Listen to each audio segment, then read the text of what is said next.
Hello and welcome to the second Warden Arnor Line Unbroken card review video. If you haven't watched the first video reviewing the leadership cards from the first stage expansion, then you should. We are now moving on to the spirit cards. So let's start with the first hero. Okay, first hero is Luthien.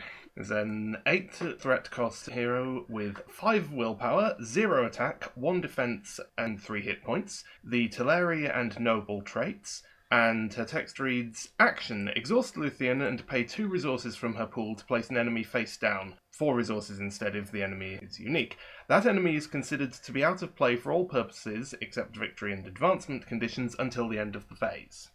So, in the story, of course, I mentioned in the leadership review that Beren and Luthien retrieved one of the 3 Silmarils from Morgoth's crown, and the follow-up to that is that they did marry, and Luthien... Well, I'll just read an excerpt from the Silmarillion here. Luthien had the choice, essentially, to remain an elf or to become mortal, and so this excerpt. This doom she chose, forsaking the blessed realm, and putting aside all claim to kinship with those that dwell there, that thus whatever grief might lie in wait, the fates of Beren and Luthien might be joined, and their paths lead together beyond the confines of the world. So it was that alone of the Eldalier she has died indeed, and left the world long ago. So moving on to the mechanics of her ability, and indeed her stats, her 5 willpower is amazing, it's unprecedented. It's also perhaps worth noting in the first stage that also gives her a huge buffer against corruption. Yes, well, I wouldn't go so far as to say she might as well be immune to corruption, but 5 is a lot. So obviously you just want to quest with her. She also has a very focused stat line, which is incredibly good. Now, as far as her ability goes, there are a lot of comparisons to it. The obvious comparison is ally Saruman, who can choose a location or enemy in the staging area to be considered out of play while he is in play. This only lasts for a phase with Luthien, but it is kind of the same thing. Except, of course, it does not work for advancement or victory conditions. So if you're playing a quest where you have to have no enemies in play in order to win, then you can't use Luthien's ability to put an enemy out of play when it's the only enemy and thus win. You still have to wait for the enemy to come back and then kill it. Or remove it from play through some other means. But then, you look at Luthien's ability, and at first, I would say you think this is really powerful, but it's something you want to save for the big moments. To some extent, yes. Yeah, which is kind of not the case. You want to use it more often, because essentially, you can use it in different ways. It can be effectively like a Radagast's Cunning, where you cancel the threat of an enemy during questing. Or it can be like Noiseless Movement. If you trigger it during the encounter phase, then that enemy will not engage you. Or like a Feint. If you do it in the combat phase, that enemy is not in play and it will not attack. Of course, all of these that I've just named are 1-cost events, whereas Luthien's ability costs 2 and exhausting her. The first thing I noted with Luthien is that really you need both readying and resource generation to get repeatable use out of her ability. Yes, so compared to the 1-cost events that I named that this can kind of mimic, it's clearly more expensive, but it's also more flexible and possibly more powerful, because there are cases where having something completely out of play is more than just having it not contribute threat, make engagement checks, or attack. So as far as the resources and the exhaustion go, because it's not something you want to use all the time, you don't necessarily want to go with Unexpected Courage. So maybe you think of things like Cram or Spare Hood and Cloak. As far as the resource generation goes, she does not have the Noldor trait, so she cannot have High Kingship of Noldor, but you could of course attach an Oath of Friendship to her and shuttle the resources over that way. So there are definitely options, but at first glance it clearly seems like something that you're only going to use at significant moments in the direst of need because of the difficulty of triggering it, and the fact that it means you're not questing with her 5 willpower that you will not get anywhere else. I will, however, mention that there is an attachment that we will get to later which makes it a lot easier. to use that ability.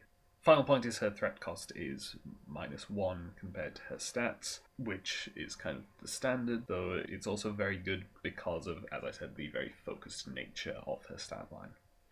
So now on to Erendil. Yes. Erendil is an 8 threat cost hero with 4 willpower, 1 attack, 1 defense, 3 hit points, the half-elven and noble traits, and the text response. After Erendil commits to the quest, shuffle the encounter deck and discard the top card. If it is a treachery, deal 1 damage to Erendil. Otherwise, reduce your threat by 1 and draw 1 card. Now, in terms of the story, Erendil was, well, incidentally, if you didn't know, he's Elrond's father, Elrond being incredibly old. But Erendil's big moment in the story was essentially when Morgoth had all but won and all but taken over the entirety of Middle-earth. Erendil was the one who sailed from Middle-earth to Valinor to beg the Valar to help. And so then he returned with the host of the Valar behind him, going to war against Morgoth, fought the greatest of all dragons ever, Ancalagon the Black, defeated him and dropped him onto Morgoth's fortress. Which is pretty extreme any way you slice it. As far as the game goes, there is a clear comparison to Hero Galadriel, who of course had not been released at the time the first age came out. However, while Galadriel has to exhaust simply to use her ability and cannot quest normally, Erendil triggers his ability when he quests. Because the downside in that comparison is that Erendil does not reliably trigger that ability because it all depends on whether you get a treachery or not, and with only 3 hit points you can't risk him too much without some healing. Yeah, so you definitely want to bring some healing to make sure that Erendil doesn't die. On the other hand, if you are able to heal him up again, then there kind of isn't a downside to his ability if you can heal him, because either you get to lower your threat and draw a card, or you discard a treachery from the deck, and treacheries are usually the worst cards in the encounter deck, the ones you least want to see come up in staging. So if you're just discarding them from the deck, you're not revealing them and actually resolving their effects. So you're kind of milling the encounter deck to get down to the nicer things in it. His stat line is very focused, you quest with him, and that's about it. On the face of it, there seems no particular reason to ready him, and his threat cost is the standard -1. I really like Erendil. He's probably one of the first age heroes that I've used the most. His traits are slightly inconvenient. There's only one thing that interacts with the half-elven trait.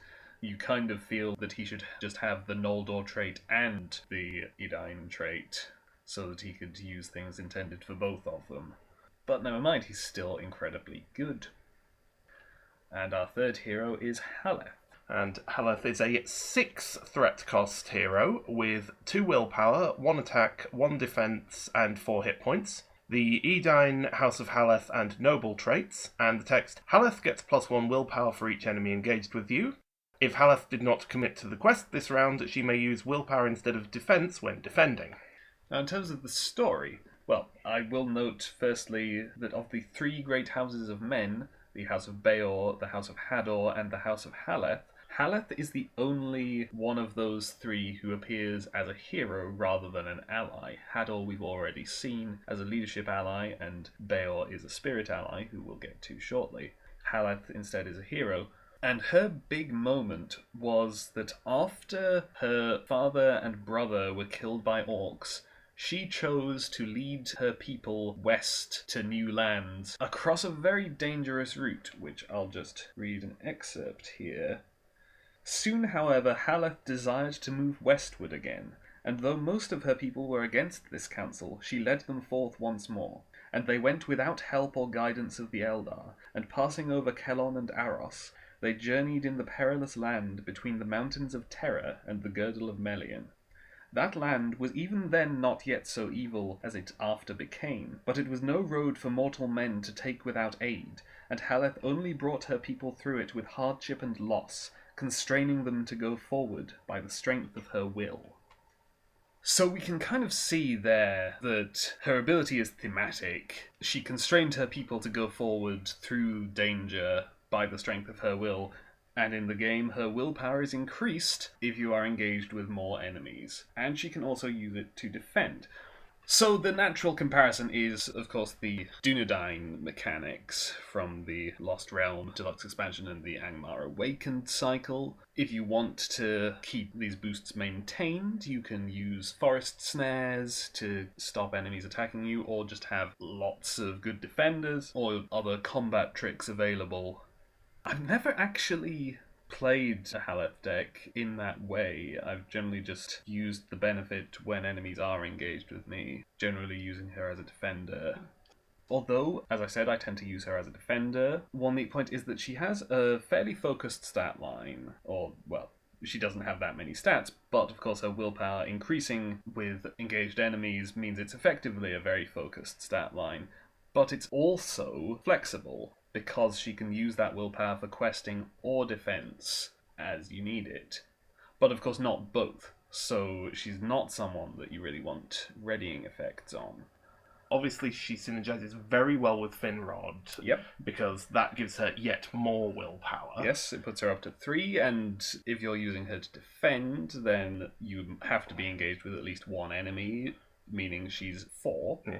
Which, if anything, is the other point, that she's a very strong defensive spirit hero, and of course those aren't exactly common. Of course, we've looked at both Luthien and Erendil, and they're both very much questing heroes. Yeah, they both have 1 defense and 3 hit points. So Haleth is a good, solid defender in a sphere that doesn't always get some of the best defenders, and you're getting all of this for 6 threat. Yeah. That's the most incredible thing. She has a threat discount of -2 compared to her 8 stats.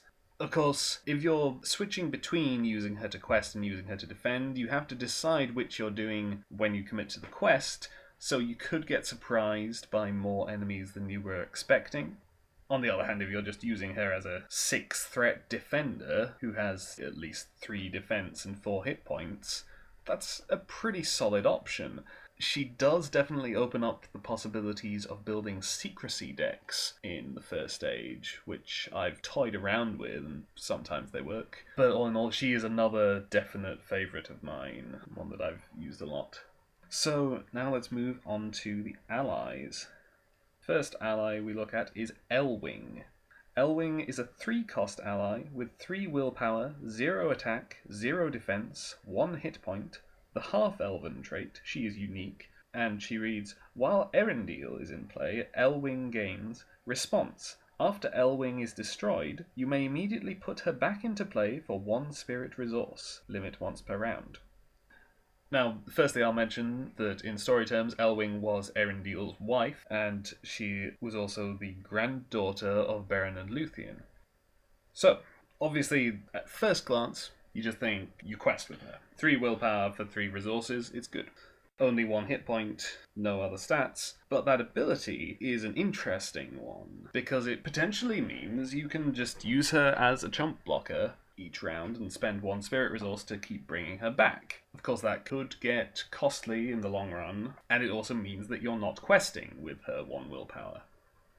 3 willpower. 3 willpower. 3 willpower, 1 hit point. Yes. I'm getting my wires crossed.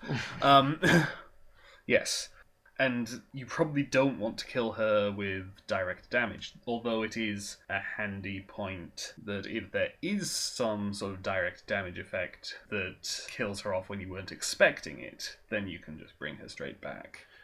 Of course, another interesting point is that if you have any kind of effect that causes attacks before committing characters to the quest, then you can use her as a jump blocker, then knowing you can just put her straight back into play And still quest. Exactly. Yes, because you will come back ready.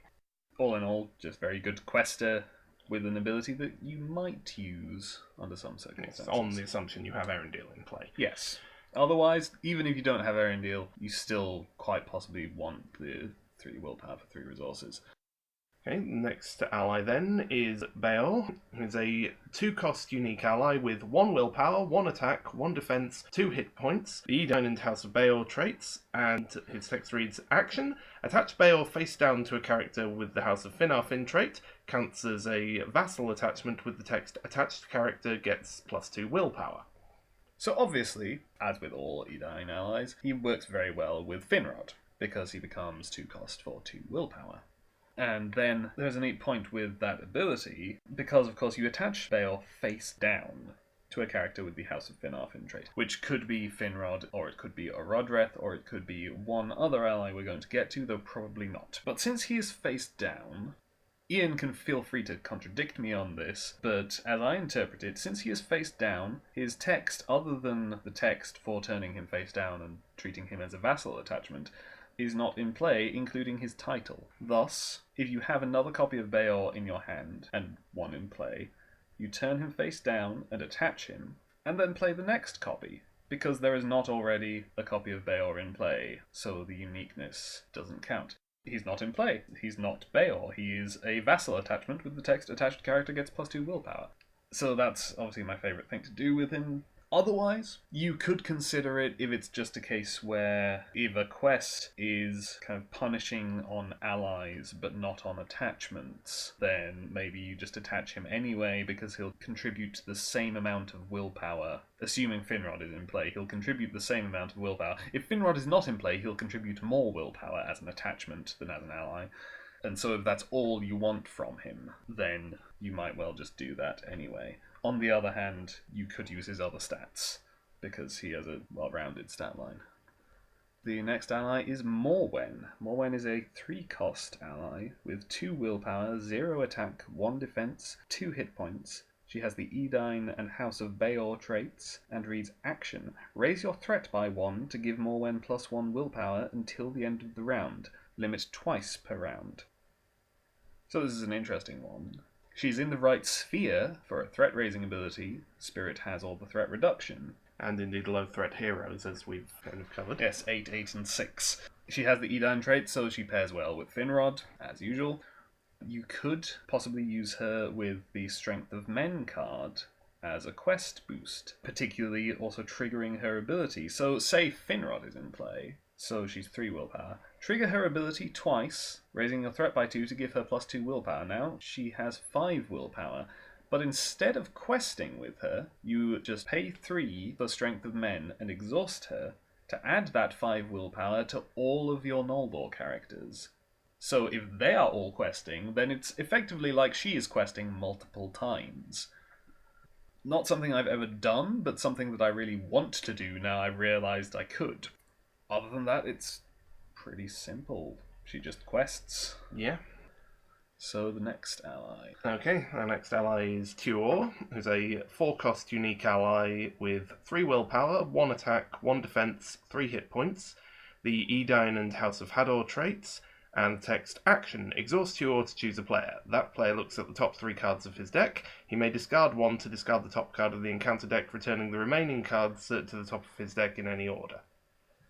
Now I'll say right away that I have played with Tuor, but I don't think I've ever used his ability. No, I don't think I have either. It's because you have to exhaust him for it, which is the problem. And he has 3 willpower, or 4 if Finrod is in play. So it's kind of tough to sell me on the idea that instead of questing for 3 or 4 with him, I should exhaust him for that ability. Of course, if you've scried the encounter deck and know that the top card is something you don't want to see, then it makes sense that maybe you do that. As with Morwen, you could use him with Strength of Men for a big questing boost, adding 3 or 4 willpower to multiple characters. And that, again, I think is it. Unless you really want to use the ability, he's just going to quest. Maybe take some direct damage, because he has the spare hit points. So now Finduilas is a unique ally, 1 cost, 2 willpower, 0 attack, 0 defense, 2 hit points. She has the Noldor and House of Finarfin traits, and reads Forced. Damage from undefended attacks must be assigned to Finduilas. After Finduilas leaves play, raise your threat by 2. So firstly, it's somewhat thematic that she takes damage from undefended attacks, but then raises your threat when she dies, because what happened to Finduilas was that essentially Turin, being not the most conscientious of men, left her undefended and then was terribly distraught when it turned out that she died as a result. The immediate comparison from the official cards is the Sylvan Refugee, who instead has only 1 hit point and is discarded if any other character leaves play. So Finduilas definitely has the advantage there. It's, a couple of the first notes I made is pointing out that obviously 2 hit points means direct damage won't immediately wipe her off the board, and you can still use effects like sneak attack, which otherwise Sylvan Refugee kind of gets in the way of. Yeah. And then, of course, again, as with Morwen, you're in the right sphere for effects that will raise your threat. Just being able to assign undefended damage to an ally is actually quite helpful, because it gives you more options in combat. So if you don't mind the threat raise, then you can just use her for that purpose. And because it's undefended, she's not even being a regular chump blocker. She can quest with her 2 willpower and then die. And then next round you play another copy. Equally, at this point, we can also mention one other card that she synergizes with is, of course, Arodreth, which is fitting in a roundabout way because I believe Arodreth was actually her father. Yes. So Finduilas dies, you put Arodreth into play from your hand. Finduilas dies anywhere on the table, you put Arodreth into play from your hand. Don't have to be in the same deck. And given that obviously with Finduilas having to take undefended attacks, sooner or later she is probably going to die. Yeah, she doesn't have to. You don't have to take undefendeds, but you may well want to, and it only costs 1 to play a second copy. It's not quite on... Well, actually, I'd say it's sort of comparable to Elwing. You have to draw a second copy in the case of Finduilas and wait until the next round before playing it. But she can still be questing before dying. And in each case, it's just 1 spirit resource. I will just also mention that it's a little bit of a general theme in the first stage that there are a few effects which help you deal with undefended attacks. And this obviously is one of them. And our next, indeed last ally, is the Halden Woodsman, which is a 2-cost ally with 1 willpower, 1 attack, 2 defense, 2 hit points, the Edine and House of Haleth traits, and the text response. After a shadow effect resolves on an enemy engaged with you, Halden Woodsman gets +1 attack and +1 defense until the end of the round, limit twice per round. So yeah, I generally tend to just use these guys for defense, figuring that if a shadow effect boosts the enemy's attack, then they will immediately get a defense boost and probably still survive. They get the boost exactly when you need them to. The other point that I will note, of course, is that the sequence you resolve your attacks in can be relevant. So if one is playing a deck with Haleth and also with Halden Woodsman, maybe you have 2 enemies and you're going to defend 1 with Haleth and 1 with the Woodsman, it is then better to defend with Haleth first, because if that enemy has a shadow effect, then that shadow effect resolving will increase the defense of the Woodsman. So he will already be at 3 defense before he defends his attack, and then may get boosted again when you reveal the shadow effect on that enemy. I think the only kind of drawback that I would mention is that that boost is somewhat unpredictable, but it's not a huge deal breaker. I mean, it's very good stats for the cost as well. Yeah, 6 stats for 2 cost. That is very good. So that concludes the allies. Our first attachment in the Spirit Sphere is Elf Friend. It is a 1-cost attachment, a title trait, attached to an Edine hero. Attached hero gains the Noldor trait.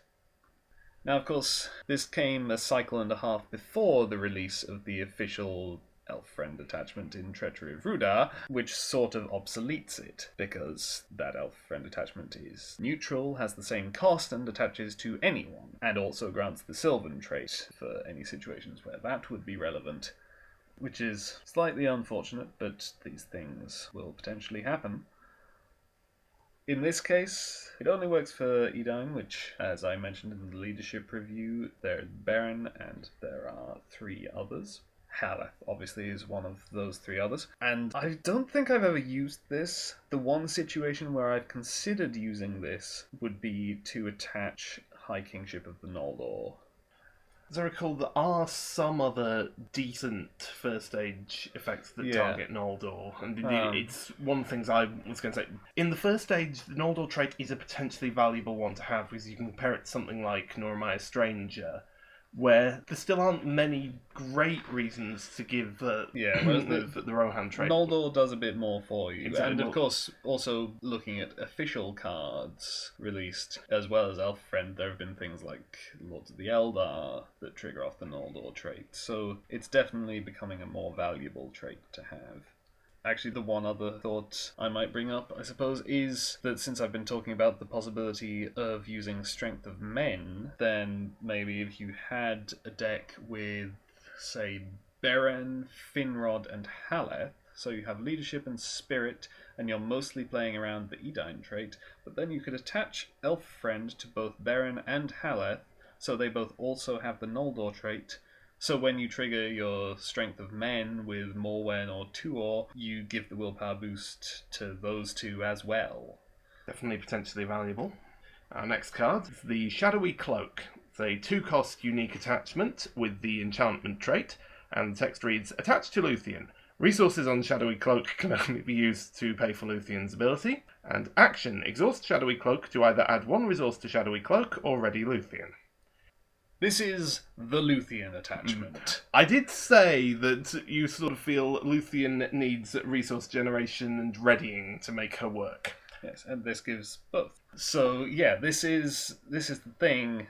I would compare this not in what it does, but in how it interacts with the hero to Wizard Pipe with Hero Gandalf.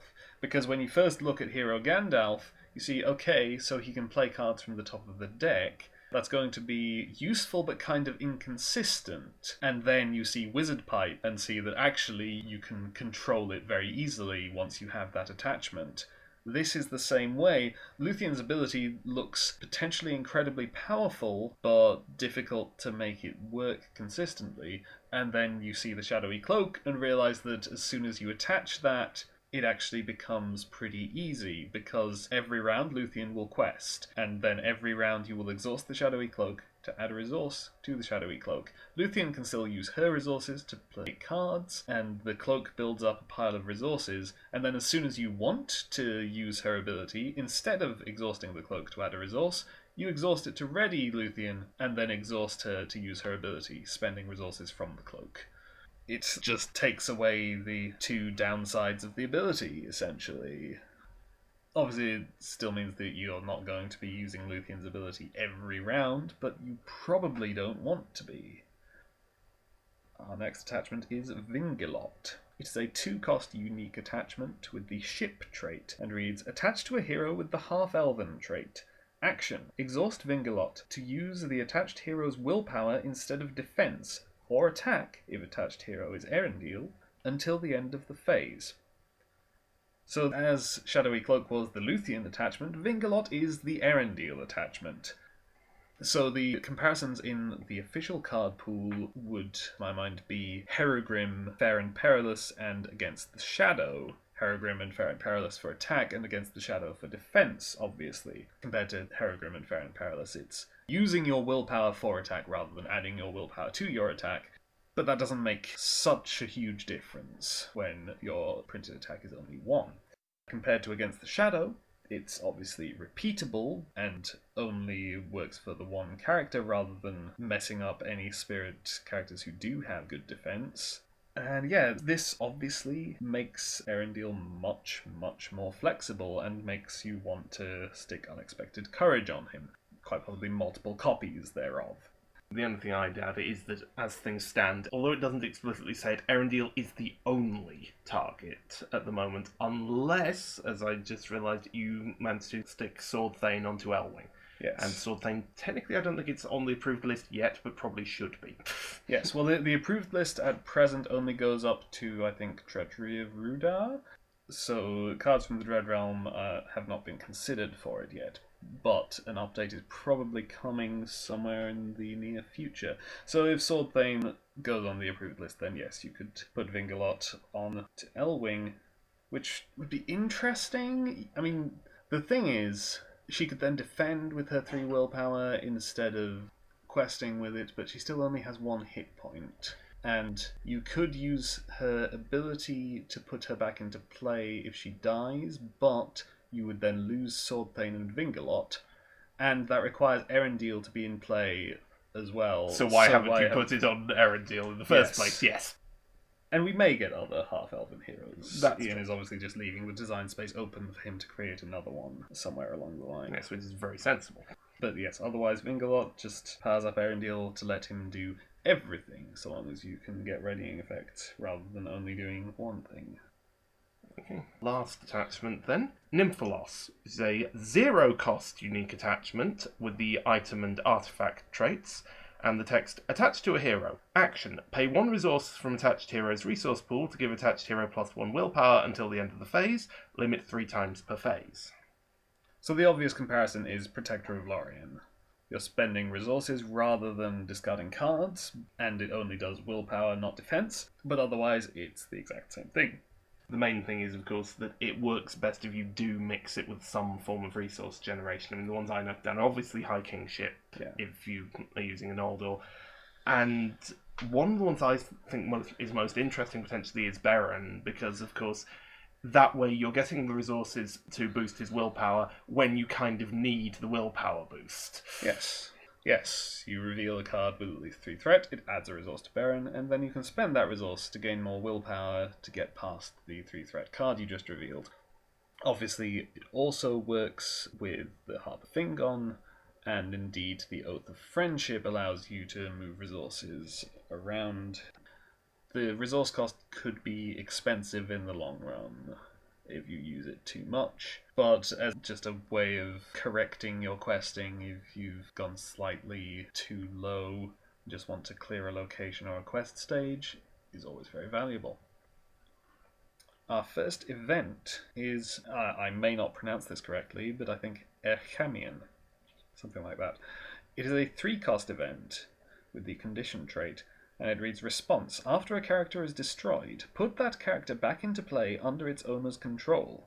Attach Erchamion to that character.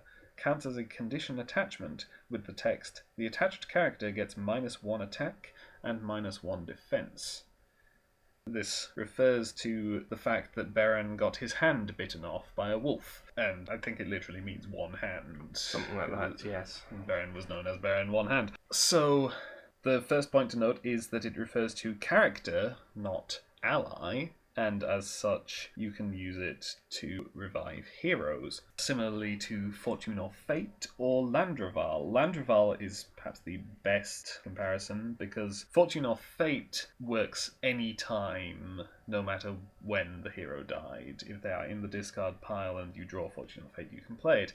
Whereas in this case, Landroval has to be in play for it to work, Erchamion simply has to be in your hand and you have the resources for it to work. But you have to be ready when the character dies. But also, unlike Fortune or Fate or Landroval, it does allow you to use it on allies if you want. There aren't a lot of allies where I think it would be worth it.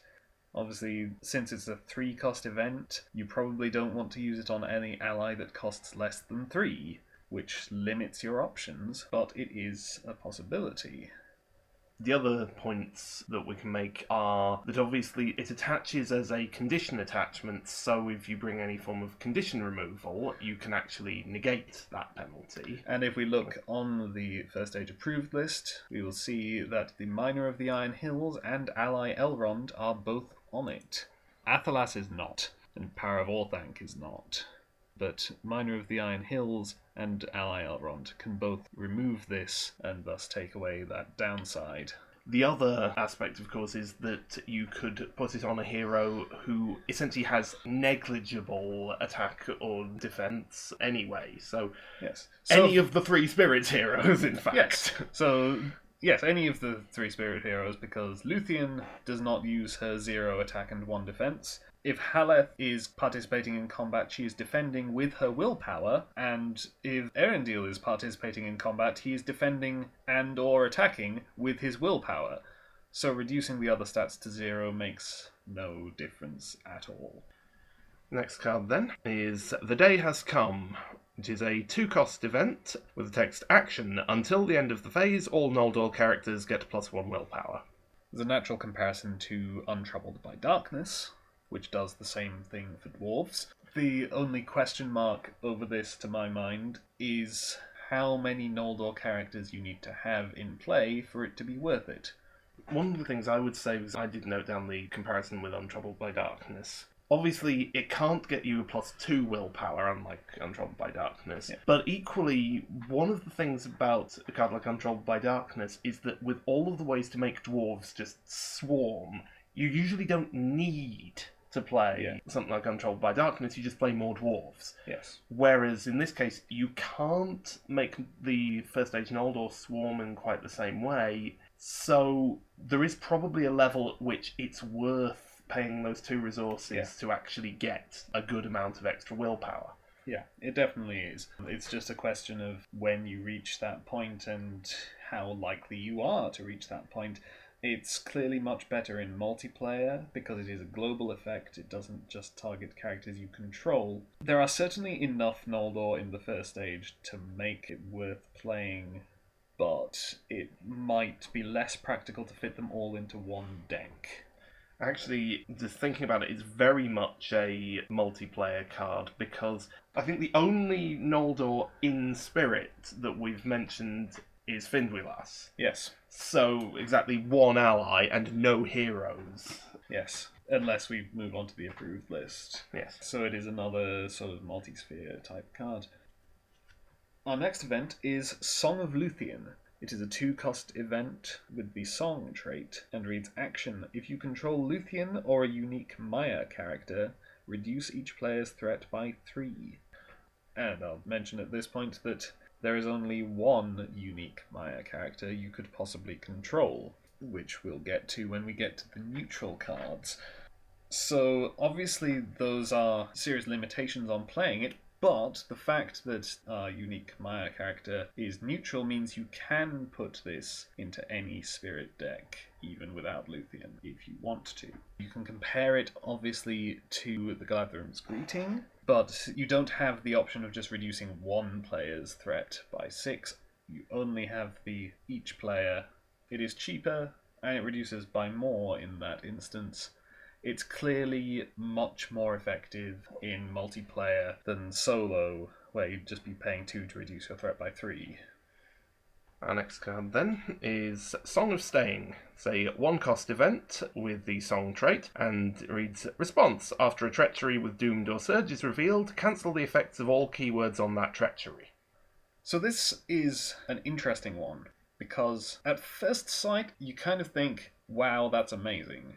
I have often wished that a card like this existed in the official card pool, and I suspect so had Ian when he made this card, which would be why he made this card, because Surge and Doomed on treacheries can get incredibly frustrating. The unfortunate point about it is that, as I say, we can pretty clearly assume that Ian does not like seeing lots of Surge and Doomed on treacheries, and so, in addition to designing a card to negate them, he also designed the first stage quests with very few treacheries that have Surge or Doomed, and thus kind of made the card useless in the context where you can actually use it.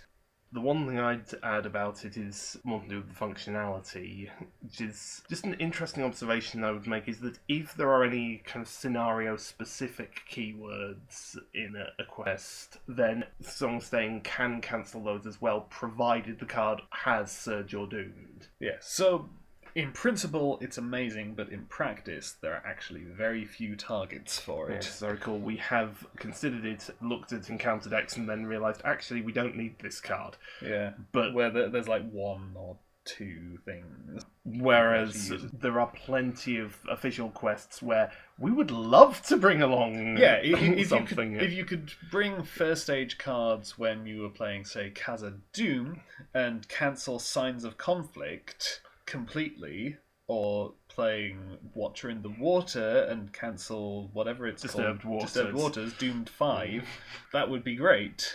But in the first stage, it doesn't do a whole lot. So our next event is No Better Hope. It's a 1-cost event which reads Action. Exhaust a hero you control to discard a corrupted character from play.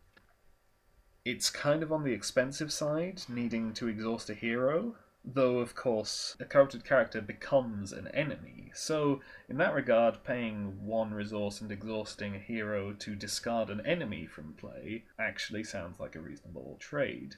It's just a question of how often you expect your characters to become corrupted, so that you would need to do this. An odd comparison to that is, well, I'm not thinking of a specific card, more just the general principle. There are plenty of cards like this that have that thing of, you can see how this would be useful to have in an emergency. It's just you tend to prefer to make sure the emergency doesn't happen. Yeah, you plan to prevent the emergency rather than to solve it after the fact. But in principle, if you think you're going to end up in that situation, then this certainly could be worth it. It also depends on the character who is corrupted. Because, of course, one of your characters becoming an enemy is not necessarily an issue if it's, say, a character like Finduilas, who has 0 attack and 0 defense. You can deal with that. Whereas once we get into the tactics cards, the tactics allies, if one of them becomes an enemy, some of them have 3 or 4 attack, and that's something that you want to get rid of as fast as possible. They also, of course, are perhaps more likely to get corrupted due to low willpower. Yes. Because tactics. Yes. So those are the aspects you have to consider with this card. And our final event is Song of Gladness, a 0-cost event with the song trait. Play only if there are no enemies engaged with you. Action, reduce your threat by 3. So obviously we think of Elrond's Council. You don't get the willpower boost with this that you do with Elrond's Council. I would say it's still worth it. Again, it's another thing that potentially allows you to play around with secrecy in the First Age. The fact that you have to have no enemies engaged with you means you could say it sort of runs counter to Haleth. But obviously there are timing things. It only runs counter to Haleth if you're trying to keep enemies engaged with you all the time to have her constantly boosted. Whereas if you're just engaging enemies as they come, using her willpower boost for defending with and then killing them, then you expect to start most rounds with no enemies engaged with you, and so you can just drop your threat again. Did you have anything else on this? The one other thing was another part of the comparing to Elrond's Council, because you made the point about not getting the willpower boost, but it does still seem worth it. I'd also say that Song of Gladness may actually be easier to play. I'll just mention at this point that Elrond's Council is not on the approved list. Forgotten that it wasn't. Because Elrond, back in the First Age, was very young or not born yet, and thus was not really counselling people. But I think even if you could, it would still stand. Yeah, with Elrond's Council, one of the difficult aspects can be that you have to have a unique Noldor character, which means Ally Arwen or Glorfindel usually, sometimes Galadriel, or some out-of-sphere options. The one other thing I'd mention is the only small problem I know can occur with Song of Gladness is that sometimes it means you can't reduce your threat at the one time when you really want to because you're hitting a bunch of engagement costs. Yes, if you're already engaged with enemies and don't want to take any more, then you can't do it. But if you're engaged with no enemies and don't want to take any, then so you can still it use is it. very, very worth using. Simple, cheap threat reduction. Yep. So, those are all the spirit cards from the First Age set.